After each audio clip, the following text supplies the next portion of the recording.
যারা জুলাই সনদ চায় না তারা আসলে বাংলাদেশটা কোন দিকে নিতে চায়, তারা আসলে কিসের প্রস্তুতি নিচ্ছে?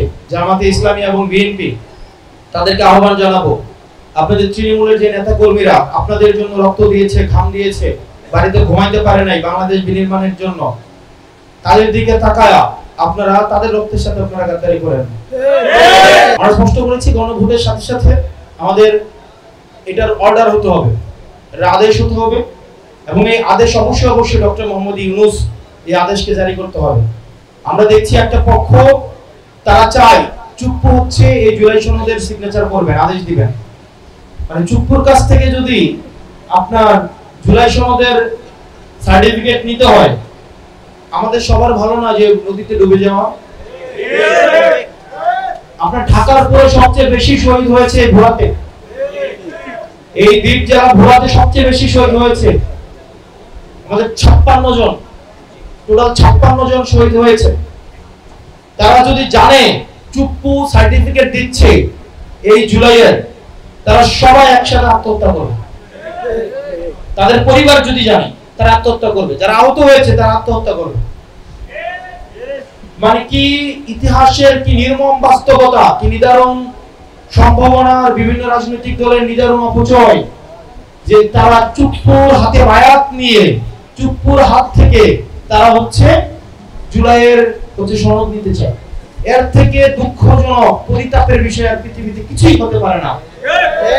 যারা চুপ্পুর হাত থেকে আজকে বায়াত নিতে চায়, ফেসিবাদের যিনি হচ্ছেন সুপ্রিম লিডার, উনার কাছ থেকে বায়াত নিয়ে যারা গণতন্ত্র প্রতিষ্ঠা করতে চায়, তাদের এই উদ্দেশ্যকে আমরা সন্দেহ করি, এবং তাদের এই উদ্দেশ্যকে আমাদের সন্দেহ করা উচিত। এই ঘোষণাপত্র দেওয়ার কেবলমাত্র বৈধতা রয়েছে এই গণঅভ্যুত্থান।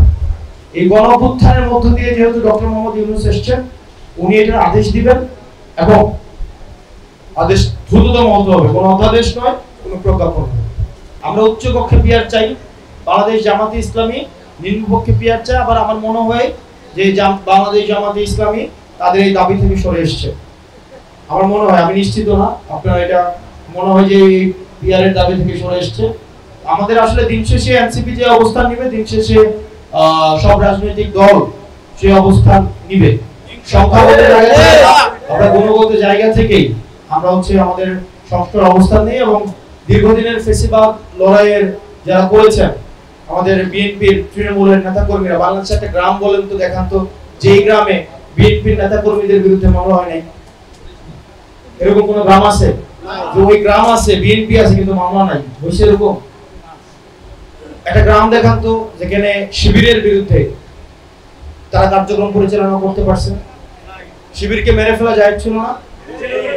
আমরা তাদের যে মাদার সংগঠন আছে জামাতে ইসলামী এবং বিএনপি, তাদেরকে আহ্বান জানাবো, আপনাদের তৃণমূলের যে নেতা কর্মীরা আপনাদের জন্য রক্ত দিয়েছে, ঘাম দিয়েছে, বাড়িতে ঘুমাইতে পারে নাই বাংলাদেশ বিনির্মাণের জন্য, তাদের দিকে তাকায়া আপনারা তাদের রক্তের সাথে আপনারা গাদ্দারি করেন।